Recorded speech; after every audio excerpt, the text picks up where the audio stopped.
BBC প্রবাহে আপনাদের সবাইকে স্বাগত জানাচ্ছি। আমি শারমিন রমা। শুরুতেই দেখে নেব আজ কি থাকছে। চট্টগ্রাম বন্দরে লালদিয়া কন্টেইনার টার্মিনাল নির্মাণ, পরিচালনা এবং ঢাকার পানগাঁও নৌ টার্মিনাল পরিচালনার ভার বিদেশি কোম্পানিকে দেওয়া নিয়ে চলছে আলোচনা সমালোচনা। এর মধ্যেই বিএনপির ভারপ্রাপ্ত চেয়ারম্যান তারেক রহমান বলেছেন, অনির্বাচিত অন্তর্বর্তী সরকারের বন্দর কিংবা এলডিসি থেকে উত্তরণের মতো বিষয়ে সিদ্ধান্ত নেওয়ার এখতিয়ার নেই। বিদেশি কোম্পানির সঙ্গে দীর্ঘমেয়াদী চুক্তি নিয়ে তার এমন মন্তব্য অন্তর্বর্তী সরকারের সিদ্ধান্তকে আরো বড় প্রশ্নের মুখে ফেলেছে। লালদিয়া কন্টেইনার টার্মিনাল নিয়ে 17 নভেম্বর ঢাকার একটি হোটেলে ডেনমার্কের মায়ার্স গ্রুপের সঙ্গে চুক্তি করেছে চট্টগ্রাম বন্দর কর্তৃপক্ষ। 33 বছর মেয়াদী এই চুক্তির নানা তথ্য এখনো প্রকাশ করেনি সরকার।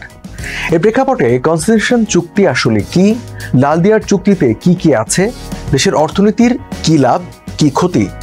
কনসেশন চুক্তি হয় সরকারি বেসরকারি অংশীদারি প্রকল্পের আওতায় সরকারি সংস্থা ও বেসরকারি প্রতিষ্ঠানের সঙ্গে। সাধারণত নির্দিষ্ট সময়ের জন্য কোনো টার্মিনাল বা টার্মিনাল নির্মাণের জন্য জমি তুলে দেওয়া হয় বেসরকারি প্রতিষ্ঠানের কাছে। টার্মিনাল নির্মাণ বা উন্নয়নে বিনিয়োগ করে বেসরকারি প্রতিষ্ঠান, বিনিময়ে নির্ধারিত সেবার বিনিময়ে মাশুল আদায় করে বেসরকারি প্রতিষ্ঠান। মাশুলের নির্ধারিত অংশ দর কষাকষির মাধ্যমে পায় সরকারি সংস্থা। গড়পড়তা এই চুক্তির মেয়াদ হয় 30 বছর। মেয়াদ শেষে সরকারের হাতে অবকাঠামো তুলে দেয় বেসরকারি প্রতিষ্ঠান। চুক্তির দলিল গোপনীয় কিনা তা নির্ভর করে দুই পক্ষের উপর। বেসরকারি প্রতিষ্ঠান বিনিয়োগের ঝুঁকি নেয় বলে কিছু সুরক্ষা দেয়া হয় ব্যবসার জন্য। এই সুরক্ষা মূলত চুক্তিতে থাকা ব্যবসায়িক বিষয়গুলোর উপর। এজন্য এসব চুক্তির ব্যবসায়িক বিষয় প্রকাশ না করার বাধ্যবাধকতা থাকে। চুক্তির নন ডিসক্লোজার এগ্রিমেন্ট বা এনডিএ অংশে দেওয়া হয় এই বাধ্যবাধকতা। তবে সব তথ্যই যে প্রকাশ করা যাবে না এমন বাধ্যবাধকতা থাকে না। লালদিয়ার চুক্তিতেও ব্যবসায়িক বিষয় প্রকাশে রয়েছে এনডিএ, অর্থাৎ সব বিষয়েই যে প্রকাশ করা যাবে না তেমন নয়। সরকার চাইলে ব্যবসায়িক বিষয়গুলো ছাড়া অন্য তথ্য প্রকাশ করতে পারে। বিশ্বের নজির হলো কনসেশন চুক্তির মূল দলিল সাধারণত প্রকাশ করা হয় না। ব্যতিক্রম দেখা গেছে ভারতের ক্ষেত্রে, তাদের কনসেশন চুক্তির দলিল প্রকাশ করার নজির রয়েছে। এর বেশিরভাগই নিজ দেশের প্রতিষ্ঠানের সঙ্গে সরকারি প্রতিষ্ঠানের চুক্তি। বাংলাদেশে লালদিয়ার আগে আওয়ামী লীগ সরকার আমলে পতেঙ্গা কন্টেইনার টার্মিনাল পরিচালনায় চুক্তি হয় Saudi company Red Sea Gateway টার্মিনালের সঙ্গে। ওই চুক্তির সাধারণ কয়েকটি তথ্য ছাড়া অন্য কিছু প্রকাশ করা হয়নি। লালদিয়ার টার্মিনাল নির্মাণ কাজ শুরুর পূর্বশর্ত নিরাপত্তা, জামানত, ন্যূনতম সেবার মান, মাশুল ক্ষতিপূরণযোগ্য ঘটনা, চুক্তি বাতিল হলে ক্ষতিপূরণ, বিরোধ নিষ্পত্তি, হস্তান্তর ও মালিকানা বদল ইত্যাদি নানা অনুচ্ছেদ রয়েছে।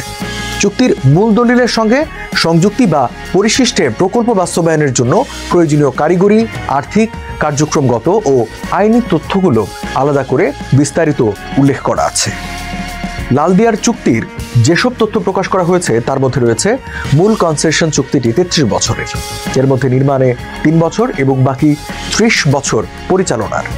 শর্ত পূরণ হলে আরো 15 বছর মেয়াদ বাড়ানোর সুযোগ আছে। 8 লাখ একক কন্টেইনার ওঠানো নামানো পর্যন্ত প্রতি একক কন্টেইনারে বন্দর কর্তৃপক্ষ $21 করে মাশুল পাবে। আর 8 লাখের বেশি 9 লাখ একক কন্টেইনার ওঠানো নামানো পর্যন্ত প্রতি একক কন্টেইনারের জন্য $23 করে পাবে বন্দর।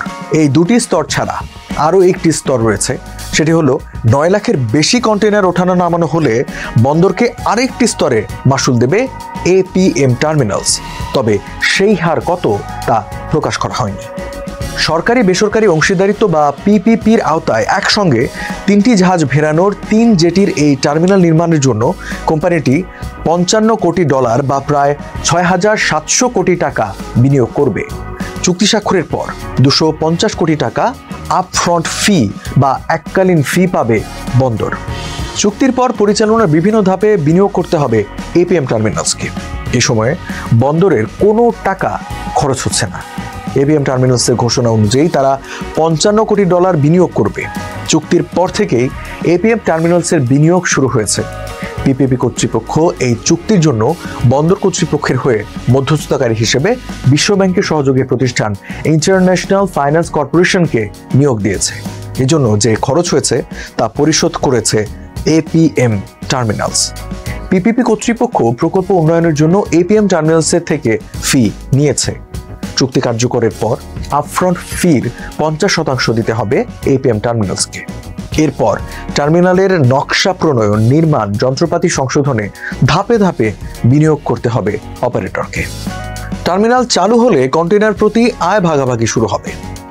গড়ে 8 লাখ একক কন্টেইনার ধরে 30 বছরে 2,40 লাখ একক কন্টেইনার ওঠানো নামানো হতে পারে। এতে বন্দরের আয় হতে পারে $50,40 লাখ। এর বাইরে বহির্নোঙরে জাহাজ আসার পর থেকে টার্মিনালে ফেরানো পর্যন্ত যত মাশুল আছে তা পাবে বন্দর। এখানে নতুন মাশুলের হিসাবে ফিডার জাহাজের প্রতি $19,000 থেকে $20,000 আয় হয় বন্দরের। একসঙ্গে 3টি জাহাজ ভেরানো হলে বছরে অন্তত 300 জাহাজ ভেরানো সম্ভব। তাতে বছরে $7 লাখ হিসেবে 30 বছরে আয় হতে পারে সম্ভাব্য $18 কোটি। জাহাজের সংখ্যা কম বেশি হলে আয়ও কম বেশি হতে পারে। আপফ্রন্ট ফিও যুক্ত হবে। তাতে সব মিলিয়ে বন্দরের আয় 30 বছরে $70 কোটি ছাড়িয়ে যাবে। মেয়াদ শেষে বন্দর কর্তৃপক্ষ লালদিয়ার টার্মিনাল অবকাঠামো সহ ফেরত পাবে। এপিএম টার্মিনালসে বিনিয়োগ উঠে আসতে শুরু করবে বাণিজ্যিক পরিচালন কার্যক্রম শুরুর পর। প্রথম 3 বছরে তারা আয়ের মুখ দেখবে না। জাহাজ থেকে কন্টেইনার নামানো বা ওঠানো শুরুর পর তাদের আয় শুরু হবে। দেশের আমদানি রপ্তানি বাণিজ্যের কন্টেইনার পণ্যের 99% পরিবহন হয় চট্টগ্রাম বন্দর দিয়ে। চাহিদার তুলনায় ঘাটতির কারণে কন্টেইনার পরিবহন বাড়লে জট নিয়মিত ঘটনা চট্টগ্রাম বন্দরে। লালদিয়া টার্মিনালের আগে অর্থাৎ 2030 সালের আগে নতুন কোনো টার্মিনাল নির্মাণ হবে না। চাহিদা বাড়তে থাকলে সামনে জটও বাড়বে। ফলে নতুন টার্মিনাল নির্মাণের বিকল্প নেই। টার্মিনাল নির্মাণে যত দেরি হবে ততই বৈদেশিক বাণিজ্যে জটিলতা বাড়বে। বন্দরের চালু টার্মিনাল, বিশেষ করে নিউমোরিং কন্টেইনার টার্মিনাল বিদেশি অপারেটরদের হাতে ছেড়ে দেওয়া হলে নতুন করে খুব বেশি সক্ষমতা বাড়বে না। তবে লালদিয়া চালু হলে বছরে 8 লাখ একক কন্টেইনার পরিবহনের সক্ষমতা যুক্ত হবে, যা কন্টেইনার পরিবহনের তীব্র চাহিদার যে ঘাটতি রয়েছে তা মেটাতে পারে। কন্টেইনারে মূলত রপ্তানিমুখী শিল্পের কাঁচামাল আমদানি ও প্রস্তুত পণ্য রপ্তানি হয়। এসব পণ্য পরিবহনের কার্যক্রম যত দ্রুত হবে তত সুবিধা পাবে রপ্তানিকারকরা। শুধু রপ্তানির উদাহরণ দেওয়া যাক। এনবিআর এর হিসাবে গত অর্থ বছরে চট্টগ্রাম বন্দর দিয়ে রপ্তানি হয়েছে $4,226 কোটি পণ্য। এই পণ্যের 1/4 রপ্তানি হবে লালদিয়া টার্মিনাল ব্যবহার করে। অর্থাৎ আয়ের চেয়ে বৈদেশিক বাণিজ্যকে গতিশীল করলে তা হবে সবচেয়ে বড় সুবিধা। Centre for Policy Dialogue CPD সম্মানীয় ফেলো মোস্তাফিজুর রহমান বলেন, ট্রাম্প ট্যারিফ, আসন্ন এলডিসি বা স্বল্পোন্নত দেশ থেকে উত্তরণ সহ বৈদেশিক নানা চ্যালেঞ্জ মোকাবিলায় নতুন প্রযুক্তি, দক্ষ ব্যবস্থাপনা ও দেশি বিদেশি বিনিয়োগ দরকার। বিনিয়োগের চুক্তিগুলো স্বচ্ছতার সঙ্গে করতে হবে। বিনিয়োগের শর্ত সম্পর্কে পরিষ্কার ধারণা জনসাধারণ ও দেশি বিশেষজ্ঞদের জানাতে হবে। আবার কন্টেইনার টার্মিনালে বাংলাদেশের যারা কাজ করবেন তাদের দক্ষতা বাড়াতে প্রশিক্ষণে জোর দেওয়ার পাশাপাশি মোস্তাফিজুর রহমান বলেন, প্রযুক্তি হস্তান্তর শেষে যাতে দেশীয় অপারেটররা টার্মিনাল পরিচালনা করতে পারে সে বিষয়েও গুরুত্ব দিতে হবে। বিএনপির ভারপ্রাপ্ত চেয়ারম্যান তারেক রহমান বলেছেন, সংকটময় মুহূর্তে যে কোনো সন্তানের মতো মায়ের স্নেহ স্পর্শ পাওয়ার তীব্র আকাঙ্ক্ষা তারও রয়েছে। তবে দেশে ফেরার বিষয়টি তার একক নিয়ন্ত্রণাধীন নয়। 29 নভেম্বর বাংলাদেশ সময় সকাল 9:45টার দিকে তার ভেরিফাইড ফেসবুক পেজে দেওয়া এক পোস্টে এই মন্তব্য করেন তিনি। বিএনপি চেয়ারপারসন ও সাবেক প্রধানমন্ত্রী খালেদা জিয়া বর্তমানে রাজধানী এভারকেয়ার হাসপাতালে চিকিৎসাধীন। তার শারীরিক অবস্থা অত্যন্ত সংকটাপন্ন বলে চিকিৎসক ও দলীয় সূত্র জানিয়েছে। দলীয় প্রধানের গুরুতর অসুস্থতার খবরে উদ্বেগ বাড়ছে বিএনপি নেতাকর্মীদের মধ্যে।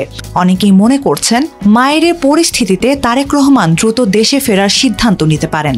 এমন প্রেক্ষাপটে তিনি আজকের পোস্টে নিজের অবস্থান ব্যাখ্যা করেন। ফেসবুক পোস্টে তারেক রহমান খালেদা জিয়ার রোগ মুক্তির জন্য সবার দোয়া অব্যাহত রাখার আহ্বান জানান। তিনি লেখেন, দেশের বিভিন্ন স্তরের মানুষ যেমন দোয়া করছেন, তেমনি প্রধান উপদেষ্টা খালেদা জিয়ার চিকিৎসায় সর্বাত্মক সহযোগিতার প্রতিশ্রুতি দিয়েছেন। দেশ বিদেশের চিকিৎসকেরা পেশাদারিত্ব ও আন্তরিকতার সঙ্গে চিকিৎসা সেবা দিয়ে যাচ্ছেন বলেও উল্লেখ করেন তিনি। পাশাপাশি একাধিক বন্ধুপ্রতিম রাষ্ট্র উন্নত চিকিৎসা সহ সম্ভাব্য সহযোগিতা দিতে আগ্রহ প্রকাশ করেছে বলেও জানান তিনি। জিয়া পরিবারের পক্ষ থেকে খালেদা জিয়ার প্রতি দেশবাসীর দোয়া ও ভালোবাসায় কৃতজ্ঞতা প্রকাশ করে তারেক রহমান লেখেন, এমন সংকটকালে মায়ের স্নেহ স্পর্শ পাওয়ার তীব্র আকাঙ্ক্ষা যে কোনো সন্তানের মতো আমারও রয়েছে, কিন্তু এটা বাস্তবায়নের ক্ষেত্রে আমার একক সিদ্ধান্ত গ্রহণের সুযোগ অবারিত নয়। তিনি আরও উল্লেখ করেন, রাজনৈতিক বাস্তবতা সংবেদনশীল হওয়ায় বিষয়টি বিস্তারিত ব্যাখ্যার সুযোগ সীমিত। তবে তিনি আশা প্রকাশ করেন, পরিস্থিতি অনুকূলে এলেই তার দীর্ঘ প্রতীক্ষার অবসান হবে এবং তিনি দেশে ফিরতে পারবেন। খালেদা জিয়া দ্রুত সুস্থতা কামনায় সবার দোয়া অব্যাহত রাখার জন্য আবারও অনুরোধ জানান বিএনপির ভারপ্রাপ্ত chairman. BNP chairperson Khaleda Zia ফুসফুস ও হৃদযন্ত্রের গুরুতর সংক্রমণ নিয়ে সংকটাপন্ন অবস্থায় হাসপাতালে চিকিৎসা নিচ্ছেন। নতুন করে নিউমোনিয়ায় আক্রান্ত হয়ে গত রোববার থেকে হাসপাতালে আছেন তিনি। শনিবার সকালে খালেদা জিয়ার শারীরিক অবস্থা ও তারেক রহমানের ফেরা প্রসঙ্গে বিএনপি একটি প্রেস বিজ্ঞপ্তি দিয়েছে। এর কিছুক্ষণ পরেই অনেকটা একই ভাষায় এই প্রসঙ্গে নিজের ভেরিফাইড ফেসবুক পাতায় একটি স্ট্যাটাস দিয়েছেন তারেক রহমান। সেখানে বলা হয়েছে, বাংলাদেশের সাবেক প্রধানমন্ত্রী বেগম খালেদা জিয়া গুরুতর অসুস্থ ও সংকটাপন্ন অবস্থায় হাসপাতালের নিবিড় পরিচর্যায় রয়েছেন। এমন পরিস্থিতিতে তার মায়ের কাছে থাকার তীব্র আকাঙ্ক্ষা থাকলেও সে বিষয়ে তার একক সিদ্ধান্ত গ্রহণের সুযোগ অবারিত ও একক নিয়ন্ত্রণাধীন নয় বলে তিনি উল্লেখ করেছেন তার স্ট্যাটাসে। গত রোববার হাসপাতালে নেওয়ার পর একই সাথে হৃদযন্ত্র ও ফুসফুসে ইনফেকশন বা সংক্রমণের কথা জানিয়েছিলেন খালেদা জিয়ার ব্যক্তিগত চিকিৎসক ও বিএনপির স্থায়ী কমিটির সদস্য এজেডএম জাহিদ হোসেন। পরে বিএনপি থেকে শুক্রবার গভীর রাতে জানানো হয়েছে যে খালেদা জিয়াকে হাসপাতালের সিসিইউতে রেখে দেশি বিদেশি চিকিৎসকদের তত্ত্বাবধানে চিকিৎসা দেওয়া হচ্ছে। তবে শুক্রবার বিএনপি মহাসচিব মির্জা ফখরুল ইসলাম আলমগীর মিসেস জিয়ার অবস্থা সংকটময় জানানোর পর থেকে দলের নেতাকর্মীদের মধ্যে উৎকণ্ঠা তৈরি হয়েছে। শুক্রবার জুমার নামাজ শেষে খালেদা জিয়ার সুস্থতা কামনা করে আয়োজিত দোয়া মাহফিলে অংশ নেওয়ার পর মিস্টার আলমগীর সাংবাদিকদের জানিয়েছিলেন, গত দুদিন ধরে তিনি অসুস্থ হয়ে হাসপাতালে রয়েছেন। বৃহস্পতিবার রাতে চিকিৎসকরা বলেছেন যে তার অবস্থা সংকটাপন্ন। গতকাল রাতেই ডাক্তাররা বলেছেন যে তার অবস্থা, শারীরিক অবস্থা অত্যন্ত সংকটময়। মূলত ওই ঘটনার পর থেকেই সাবেক প্রধানমন্ত্রীর স্বাস্থ্য পরিস্থিতি নিয়ে দলের সর্বস্তরে উদ্বেগ ছড়িয়ে পড়ে। সামাজিক মাধ্যমেও তার সবশেষ অবস্থা নিয়ে নানা গুঞ্জন দেখা গেছে। খালেদা জিয়ার বর্তমান শারীরিক অবস্থা নিয়ে উদ্বেগ প্রকাশ করেছেন অন্তর্বর্তী সরকারের প্রধান উপদেষ্টা অধ্যাপক মোহাম্মদ ইউনূসও। তিনি খালেদা জিয়ার জন্য দেশবাসীর কাছে দোয়া চেয়েছেন। সরকারের পক্ষ থেকে হাসপাতালে গিয়ে বিএনপি চেয়ারপারসনের খোঁজ নিয়েছেন আইন উপদেষ্টা আসিফ নজরুল। খালেদা জিয়া বহু বছর ধরেই liver cirrhosis, arthritis, diabetes, kidney, ফুসফুস এবং চোখের সমস্যা সহ নানা জটিলতায় ভুগছেন। ঢাকায় নিজের বাসায় থাকা অবস্থাতেই 2021 সালের মে মাসে করোনায় আক্রান্ত হয়েছিলেন তিনি। সে সময় শ্বাসকষ্টে ভোগার কারণে তাকে করোনারি কেয়ার ইউনিটেও চিকিৎসা নিতে হয়েছিল। এরপর 2024 সালের জুনে তার হৃৎপিণ্ডে পেসমেকার বসানো হয়। তখনও তিনি মূলত হার্ট, কিডনি ও লিভার সহ বিভিন্ন ধরনের রোগে ভুগছিলেন, যা তার শারীরিক অবস্থাকে আরও জটিল করে তুলেছিল। এর আগে থেকেই তার হার্টে 3টি ব্লক ছিল। আগে একটি রিংও পড়ানো হয়েছিল। এছাড়া 2024 সালের জুনে পোর্টোসিস্টেমেটিক অ্যানাস্টোমেসির মাধ্যমে খালেদা জিয়ার লিভারের চিকিৎসাও দেওয়া হয়েছে বিদেশ থেকে ডাক্তার এনে। আওয়ামী লীগ আমলে 2018 সালের 8 ফেব্রুয়ারি জিয়া অরফানেজ ট্রাস্ট দুর্নীতির মামলায় খালেদা জিয়াকে 5 বছরের কারাদণ্ড দিয়েছিল আদালত। তারপর থেকে প্রথমে কারাগারে বিশেষ ব্যবস্থায় ও পরে হাসপাতালে চিকিৎসাধীন ছিলেন তিনি। 2024 সালের অগাস্টে গণ অভ্যুত্থানের জের ধরে রাজনৈতিক পট পরিবর্তনের পর রাষ্ট্রপতির আদেশে খালেদা জিয়ার সব দণ্ড মওকুফ করা হয়। ভারতের স্থানীয় বাজারে পেঁয়াজের দাম তলানিতে ঠেকেছে, তবুও স্থবির দেশটির পেঁয়াজ রপ্তানি। এ অবস্থার মূল কারণ, পেঁয়াজ উৎপাদনে স্বনির্ভর হওয়ার চেষ্টা করছে প্রতিবেশী বাংলাদেশ। ভারতীয় পেঁয়াজের বিকল্প হিসেবে বাংলাদেশ এখন পাকিস্তান ও চীনের দিকে ঝুঁকছে। এই পরিবর্তন শুরু হয়েছে মূলত দিল্লি বারবার অস্থায়ীভাবে পেঁয়াজ রপ্তানি বন্ধ করার কারণে। ভারতের বিশেষজ্ঞরা বলছেন, একসময় ভারত থেকে রপ্তানি হওয়া পেঁয়াজের প্রায় 1/3 গন্তব্য ছিল বাংলাদেশ। তবে গত 8 মাসে ভারত থেকে সামান্য পরিমাণ পেঁয়াজ কিনেছে ঢাকা, যদিও ঢাকার বাজারে পেঁয়াজের দাম ভারতের স্থানীয় বাজারের তুলনায় প্রায় 3 গুণ বেশি। এদিকে গত 1 বছর ধরে খুব কম পরিমাণে ভারতীয় পেঁয়াজ আমদানি করেছে সৌদি আরব। ভারতের রপ্তানিকারকরা সতর্ক করে বলছেন, ভারতীয় পেঁয়াজের বীজ বেআইনিভাবে রপ্তানি হয়ে যাচ্ছে, আর সেই বীজই স্বাবলম্বী হতে সাহায্য করছে ভারতের পেঁয়াজের ক্রেতাদের। হর্টিকালচার প্রডিউস এক্সপোর্টার্স অ্যাসোসিয়েশন বা HPEA এর সাবেক প্রধান ও অভিজ্ঞ পেঁয়াজ রপ্তানিকারক অজিত শাহ বলেন, আমরা গুণমানের জন্য অতিরিক্ত দাম দিতে পারতাম। যখন আমরা দীর্ঘদিন বাজারে ছিলাম না, তখন আমাদের গ্রাহকেরা বিকল্প সরবরাহকারী খুঁজে নিয়েছে। এখন ভারতীয় পেঁয়াজের ক্রেতারা আর গুণমান তুলনা করে না, তারা আমাদের প্রতিযোগীদের সঙ্গে দামের তুলনা করে। ভারত 2023 সালের আগস্ট থেকে 2025 সালের এপ্রিল পর্যন্ত পেঁয়াজ রপ্তানিতে বিভিন্ন ধরনের নিষেধাজ্ঞা আরোপ করেছিল। এর আগে 2019 সালের সেপ্টেম্বর থেকে 6 মাস এবং 2020 সালের সেপ্টেম্বর থেকে 5 মাসের জন্য মোদী সরকার পেঁয়াজ রপ্তানি বন্ধ করেছিল। আর এতে ভারতীয় পণ্যের ওপর নির্ভরশীল দেশের বাজারগুলোয় বেড়ে যায় পেঁয়াজের দাম। 2020 সালে ঘন ঘন পেঁয়াজ রপ্তানির নীতি পরিবর্তনের বিষয়টি নিয়ে ভারতকে একটি কূটনৈতিক নোট পাঠিয়েছিল তৎকালীন বাংলাদেশ সরকার। এদিকে বর্তমান সরকার কৃষকদের সুরক্ষা এবং স্থানীয় উৎপাদন বাড়ানোর উদ্দেশ্যে ভারত থেকে কোনো পেঁয়াজ আমদানি করছে না। 2023-24 অর্থ বছরে ভারত থেকে 7,24,000 টন পেঁয়াজ আমদানি করেছিল বাংলাদেশ। ওই অর্থ বছরে ভারত থেকে মোট পেঁয়াজ রপ্তানি হয়েছিল 17,17,000 টন। অর্থাৎ ওই সময় বাংলাদেশের আমদানি ভারতের মোট রপ্তানির প্রায় 42% সমান ছিল। তবে 2025-26 অর্থ বছরে এপ্রিল থেকে সেপ্টেম্বর পর্যন্ত মাত্র 6 মাসে ভারত থেকে মাত্র 12,900 টন পেঁয়াজ কিনেছে বাংলাদেশ। কেন্দ্রীয় সরকার মনে করছে ঢাকায় বর্তমান রাজনৈতিক পরিস্থিতির কারণে ভারতীয় পেঁয়াজ আমদানিতে কম আগ্রহ দেখাচ্ছে বাংলাদেশ। তবে রপ্তানিকারকেরা বলছেন ভারতের ঘন ঘন পরিবর্তিত রপ্তানি নীতি মূল কারণ। এর ফলে ভারতীয় পেঁয়াজের উপর নির্ভরশীল দেশগুলো অন্য দেশ থেকে পেঁয়াজ কেনার পথ বেছে নিয়েছে। বাণিজ্য মন্ত্রণালয়ের অধীন বোর্ড অফ ট্রেডের গভর্নিং কাউন্সিলের সদস্য পাশা প্যাটেল বলেন, আমরা কেবল আমাদের ঐতিহ্যবাহী অনেক ক্রেতাকে হারাইনি, তারা ভারতীয় পেঁয়াজের বীজ ব্যবহার করে পেঁয়াজে স্বাবলম্বী হতেও শুরু করেছে। রপ্তানিকারকরা বলছেন প্রায় 1 বছর ধরে ভারতীয় পেঁয়াজ কিনছে না সৌদি আরব। সরকার যখন রপ্তানিকারকদের কাছে এর কারণ জানতে চায় তখন তারা জানায় ভারতীয় রপ্তানিকারকদের আমদানি অনুমতি দেওয়া বন্ধ করে দিয়েছে সৌদি কর্তৃপক্ষ। HPEA সরকারকে জানিয়েছে ইয়েমেন ও ইরান থেকে প্রতিযোগিতামূলক দামে পেঁয়াজ কিনছে সৌদি আরবের ব্যবসায়ীরা। এছাড়া স্থানীয়ভাবেও পর্যাপ্ত সরবরাহ পাচ্ছেন তারা। এমনকি চীন থেকে পেঁয়াজ না পেলে বিকল্প হিসেবে ভারতীয় পেঁয়াজ কেনেন ফিলিপাইনের ব্যবসায়ীরা। পুরনো দ্বন্দ্ব ভুলে সম্পর্ক উন্নয়নের চেষ্টা করছিল ভারত ও চীন। কয়েক মাস ধরে দুই দেশের সম্পর্ক ছিল তুলনামূলক শান্ত, কিন্তু হঠাৎ করেই দিল্লি ও বেইজিং বাগবিতণ্ডায় জড়িয়ে পড়ে। এবারে কারণ ভারতের পূর্বাঞ্চলীয় রাজ্য অরুণাচল প্রদেশের এক নারীকে চীনের বিমানবন্দরে হয়রানির অভিযোগ। চীন অরুণাচল প্রদেশকে নিজেদের ভূখণ্ড দাবি করে বহুদিন ধরেই। তারা অঞ্চলটিকে দক্ষিণ তিব্বত বা জাংনান নামে ডেকে থাকে। এ নিয়ে দুই দেশের মধ্যে দীর্ঘ সময় ধরে বিরোধ চলছে। 21শে নভেম্বর ভারতীয় পাসপোর্ট ব্যবহার করে জাপান যাচ্ছিলেন যুক্তরাজ্যে বসবাসকারী প্রেমা ওয়াংজম থংডক। পথে 3 ঘন্টার ট্রানজিটে চীনের সাংহাই পুডং আন্তর্জাতিক বিমানবন্দরে অবতরণ করেন তিনি। থংডকের অভিযোগ, তার জন্মস্থান অরুণাচল প্রদেশ হওয়ার কারণে বিমানবন্দরের কর্মকর্তারা তাকে আটক করে 18 ঘন্টা হয়রানি করেছিলেন। থংডক বলেন, যখন বিমানবন্দরের কর্মকর্তারা আমাকে আটক করে নিয়ে যাচ্ছিলেন আমি জানতে চেয়েছিলাম কেন এরকম করা হচ্ছে। জবাবে তারা বলল, অরুণাচল প্রদেশে জন্ম হওয়ায় আমার ভারতীয় পাসপোর্ট বৈধ নয়। কর্মকর্তারা দাবি করেন অরুণাচল প্রদেশ চীনের অংশ। আমি অবশ্যই এই দাবির সরাসরি প্রতিবাদ জানাই।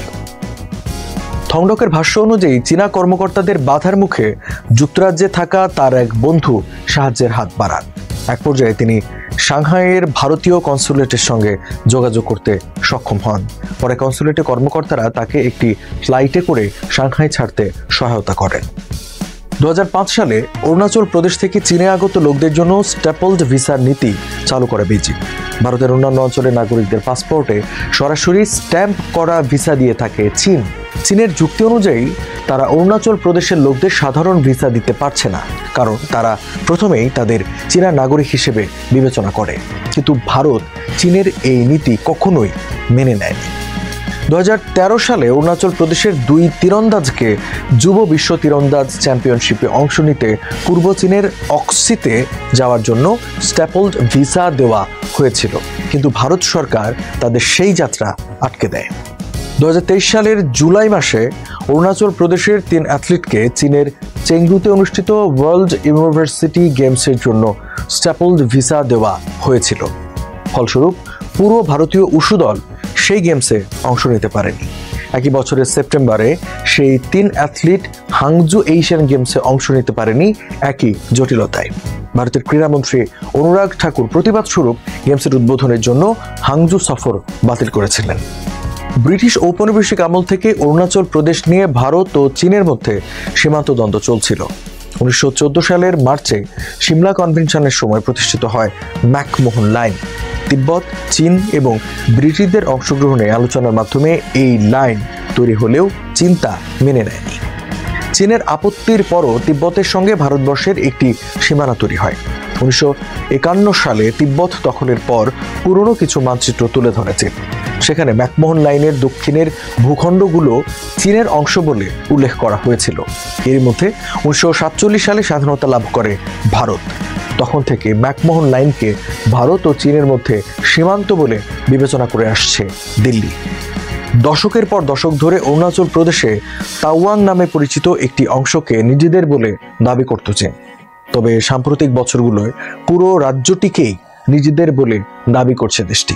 জর্জ ওয়াশিংটন ইউনিভার্সিটির শিগুর সেন্টার ফর এশিয়ান স্টাডিজের গবেষক রাজ ভার্মা বলেন, 2012 সালে শি জিনপিং চীনের প্রেসিডেন্ট পদে বসার পর থেকেই মূলত উত্তেজনাটা বেড়েছে। উনি এক বিন্দু মাটিও ছাড় না দেওয়ার ঘোষণা দিয়েছেন। এমন কঠোর অবস্থানের কারণে সামনের দিনগুলোতে এই সমস্যার সমাধান করা অত্যন্ত কঠিন হবে। সাংহাই বিমানবন্দরে ভারতীয় পাসপোর্টধারী নারী থাংডককে হয়রানির অভিযোগের জবাবে চীনের পররাষ্ট্র মন্ত্রণালয়ের মুখপাত্র মাওনিং বলেন, জাংনান চীনের ভূখণ্ড। ভারতের অবৈধভাবে প্রতিষ্ঠা করা অরুণাচল প্রদেশের স্বীকৃতি কখনোই দেয়নি চীন। থাংডকের সঙ্গে চীনের আইন ও নিয়ম নীতি মেনে আচরণ করা হয়েছে বলেও জানান তিনি। চীনের এই প্রক্রিয়ার জবাবে ভারতের পররাষ্ট্র মন্ত্রণালয়ের মুখপাত্র রণধীর জাসওয়াল বলেন, অরুণাচল প্রদেশ ভারতের অবিচ্ছেদ্য ও অখণ্ড অংশ, আর এটি একটি সুস্পষ্ট সত্য। চীন যতই তা অস্বীকার করুক না কেন, এ বাস্তবতা পরিবর্তন হবে না। মার্কিন নিষেধাজ্ঞা এড়িয়ে তেল পরিবহনে নতুন কৌশল নিয়েছে Russia. Centre for research on energy and clean air CREA নামক গবেষণা প্রতিষ্ঠানের প্রতিবেদনে এমন বার্তা দেওয়া হয়েছে। এতে আরও বলা হয়, ইউক্রেন যুদ্ধের কারণে মস্কোর উপর আরোপিত আন্তর্জাতিক নিষেধাজ্ঞা ভাঙতে রুশ তেলবাহী জাহাজগুলো ভুয়া পতাকা ব্যবহার করছে। একে আন্তর্জাতিক সমুদ্র নিরাপত্তায় বড় ধরনের উদ্বেগ হিসেবে দেখা হচ্ছে। প্রতিবেদন অনুযায়ী 2025 সালের প্রথম 9 মাসে 113টি রুশ জাহাজ ভুয়া পতাকা ব্যবহার করেছে। এসব জাহাজে পরিবহন করা হয়েছে প্রায় 11 মিলিয়ন টন তেল, যার মূল্য 4.7 বিলিয়ন ইউরোর বেশি। গবেষক লুক উইকেন্ডেন বলেন, ভুয়া পতাকা ব্যবহারকারী রুশ ট্যাঙ্কারের সংখ্যা আশঙ্কাজনক হারে বাড়ছে। শুধু সেপ্টেম্বর মাসেই ড্যানিশ প্রণালী দিয়ে ভুয়া পতাকা বহনকারী জাহাজ 1.4 বিলিয়ন ইউরো মূল্যের তেল ও তেলজাত পণ্য পরিবহন করেছে। রাশিয়া দীর্ঘদিন ধরেই এই জাহাজগুলোতে নিষিদ্ধ পণ্য, বিশেষ করে তেল পরিবহনে ব্যবহার করে আসছে। জাতিসংঘের সাগর আইন অনুযায়ী আন্তর্জাতিক জলসীমায় চলাচলের জন্য প্রতিটি জাহাজের বৈধ পতাকা থাকা বাধ্যতামূলক। তবে কোনো দেশ চাইলে বিদেশি জাহাজগুলোকে তার নাগরিকত্ব দিতে পারে এবং নিজেদের পতাকা ব্যবহারের অনুমতি দিতে পারে। এছাড়া বিশ্বের কিছু দেশ বিদেশি জাহাজের জন্য উন্মুক্ত নিবন্ধন বা ওপেন রেজিস্ট্রির সুবিধা দিয়ে থাকে। কম খরচ, কম নিয়মকানুন ও দ্রুত নিবন্ধনের সুযোগ থাকায় অনেক জাহাজ মালিক এই পদ্ধতি বেছে নেন। আর এই ব্যবস্থার সুযোগ নিয়ে রাশিয়ার নিষিদ্ধ জাহাজগুলো সহজে পতাকা বদলে ফেলছে এবং নিষেধাজ্ঞা ভেঙে তেল পরিবহন করছে। CREA জানিয়েছে, সেপ্টেম্বর পর্যন্ত অন্তত 96টি নিষেধাজ্ঞার আওতাভুক্ত রুশ জাহাজ অন্তত একবার হলেও ভুয়া পতাকা ব্যবহার করেছে।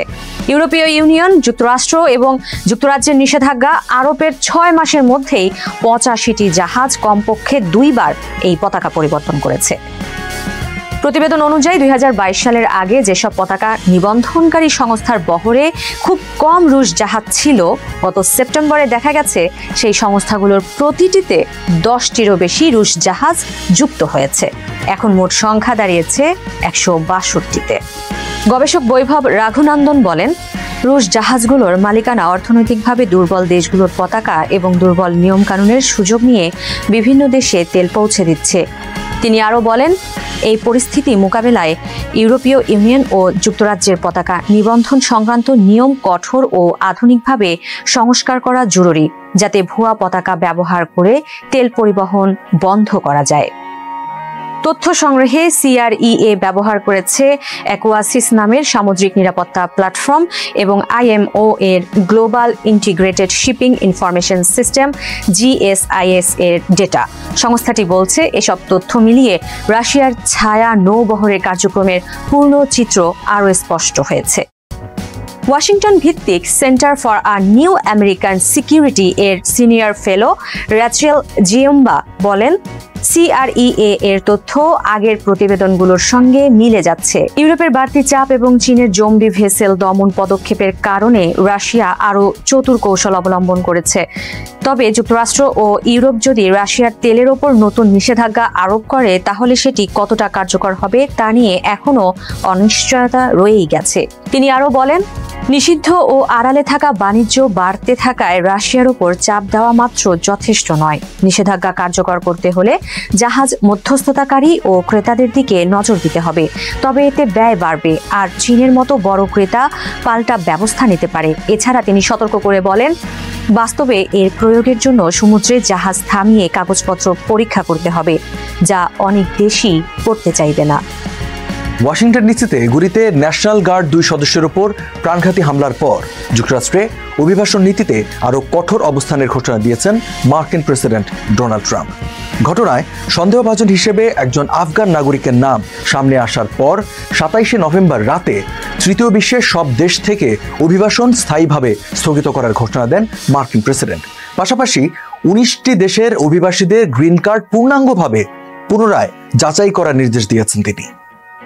ডোনাল্ড ট্রাম্প তার নিজস্ব সামাজিক যোগাযোগ মাধ্যম ট্রুথ সোশ্যালে লিখেছেন, আমি মার্কিন ব্যবস্থা পুনরুদ্ধার করতে তৃতীয় বিশ্বের সব দেশ থেকে অভিবাসন স্থায়ীভাবে স্থগিত করব এবং বাইডেন প্রশাসনের সময়ে দেশে প্রবেশ করা লক্ষ লক্ষ অবৈধ অভিবাসীকে বহিষ্কার করব। এখানে তৃতীয় বিশ্বের দেশ বলতে তিনি কোন কোন দেশকে বুঝিয়েছেন তা স্পষ্টভাবে উল্লেখ করেন। তবে বিশ্লেষকরা বলছেন এই শব্দটি সাধারণত গ্লোবাল সাউথের উন্নয়নশীল বা অর্থনৈতিকভাবে দুর্বল দেশগুলোকে বোঝায়।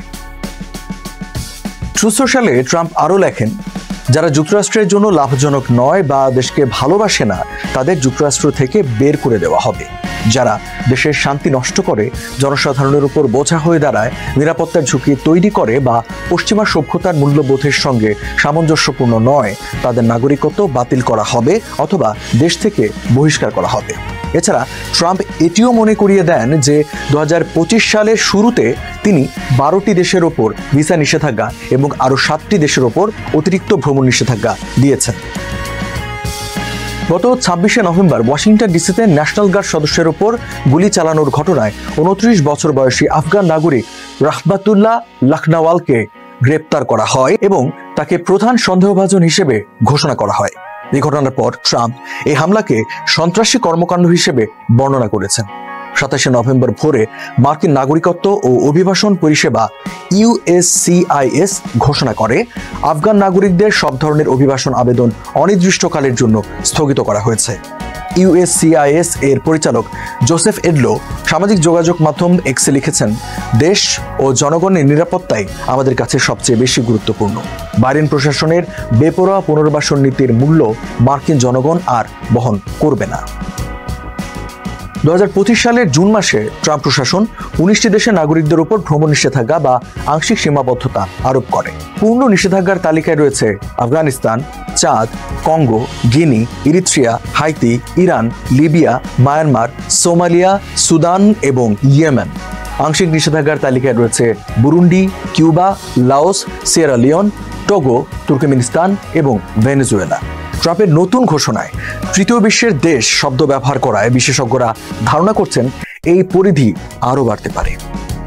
ট্রাম্পের ঘোষণায় স্থায়ী বিরতি শব্দটি ব্যবহার করা হলেও অভিবাসন আইনে এর কোনো নির্দিষ্ট সংজ্ঞা নেই। বিশেষজ্ঞরা বলছেন এই শব্দটি ইচ্ছাকৃতভাবে অস্পষ্ট রাখা হয়েছে যাতে ট্রাম্প প্রশাসন পরিস্থিতি অনুযায়ী এটি ব্যবহার করতে পারে এবং অভিবাসী সম্প্রদায়কে অনিশ্চয়তার মধ্যে রাখতে পারে। আন্তর্জাতিক অভিবাসন বিশ্লেষকদের মতে এই অস্পষ্টতা ট্রাম্পকে কূটনৈতিক দর কষাকষিতেও অতিরিক্ত সুবিধা দেবে। যারা ইতোমধ্যেই যুক্তরাষ্ট্রে আছেন তাদের বিষয়ে কিছুই স্পষ্ট নয়, কারণ এখনো কোন কোন দেশকে নতুন নীতির আওতায় আনা হচ্ছে তা প্রকাশ করা হয়নি। তবে বিশেষজ্ঞদের মতে নতুন নিয়মে নতুন ভিসা করা কঠিন হতে পারে। অর্থাৎ যাদের ভিসা শেষ হয়ে গেছে বা যারা যুক্তরাষ্ট্রে বৈধভাবে প্রবেশের অনুমতি চাইবেন তাদের দেশে ফেরার পর আবার যুক্তরাষ্ট্রে আসতে সমস্যা হতে পারে। পরিবার ভিত্তিক অভিবাসনেও বড় ধরনের বিলম্ব দেখা দিতে পারে, বিশেষ করে স্বামী স্ত্রী, সন্তান বা বাবা মায়ের ক্ষেত্রে। তবে অভিবাসন বিশ্লেষকদের মতে যারা ইতোমধ্যেই যুক্তরাষ্ট্রের মধ্যে বৈধভাবে বসবাস করছেন তাদের আলাদা করার কোনো সুযোগ নেই, কারণ সংবিধানের নিয়ম অনুযায়ী পরিবার একসাথে থাকার নীতি এখনো প্রযোজ্য। 27শে নভেম্বর ট্রাম্প প্রশাসন সাংবাদিকদের জানিয়েছেন, চলতি বছরের জুন মাসের ভ্রমণ নিষেধাজ্ঞার তালিকায় থাকা দেশগুলোর নাগরিকদের গ্রিন কার্ড পুনরায় পরীক্ষা করা হবে।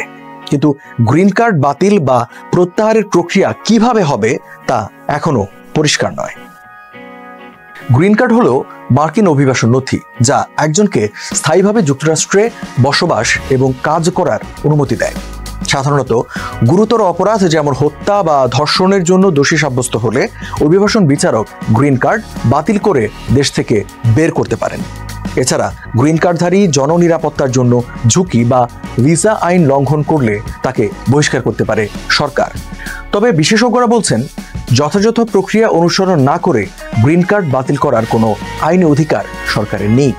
যে কোনো প্রত্যাহার অবশ্যই আইন অনুযায়ী এবং প্রক্রিয়া মেনে হতে হবে।